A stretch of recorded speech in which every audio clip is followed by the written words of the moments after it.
Jumping jacks. So you could try to have the body perfectly symmetrical when they land, so it would look like a star. So that would be related to math, because it's shapes. And then when you would do this activity would be like when the kids can't sit still. You could do it right away in the day to help them get settled and get their wiggles out. And then you could do it to keep them motivated and keep them engaged in their learning.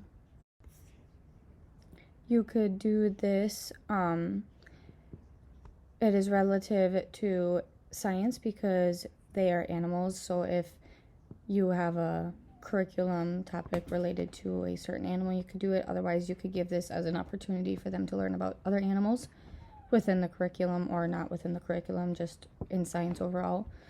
So you could have them stomp like an elephant or flap your wings like a bird, just for example.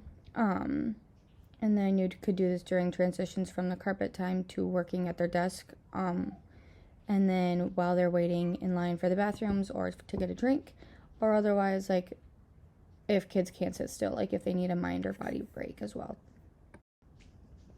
You could do this relating to math because it is shapes and colors. It is also distance, so like how far you're throwing things. So the closer you stand, try and go further and further and further. So that's math. And then you would do this with a group or partner activity, or you could try and do it independently. So you could toss the shape to the partner, and then once they catch it, they put it in the bin with the correct shape that it would fit in. They develop specific skills, and then you could do this when kids need a body break as well, or when it's just free time, free play. Yoga is good because it is science relating as well. You could do it like different poses. So you could do the butterfly pose or the tree pose or downward dog. There's tons of other animal ones. And then you could do this at the end of the day before they go home. It's good to get them calm before they get on buses and go home to their families. Otherwise, if they're being too loud and they need to calm down. For math part of this, it's like, how many bubbles did you pop? Like you could ask them to remember that. For science, you could ask like, what is a bubble? And then you could have them partner up. So like someone would blow the bubble and then they'd have to pop them.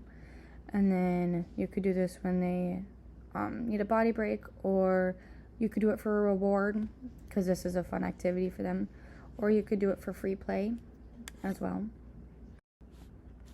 For math, this would be how many times before it hits the ground, like the ball tossing. Or for science, like how many times can you keep catching it before it hits the ground. For science, it could be how is the ball staying in the air. You could do this right away for morning meeting. So like when you greet a friend, like you could all stand in a circle and say, good morning, Maverick, and then Maverick would toss it, good morning, Maeve, and then otherwise you could do it for a body break, developing specific skills like tossing and catching, or group work. You could just partner them up, and then you could also do it as a reward because it is a fun little thing, or you could do it just as a body break if they need some exercise.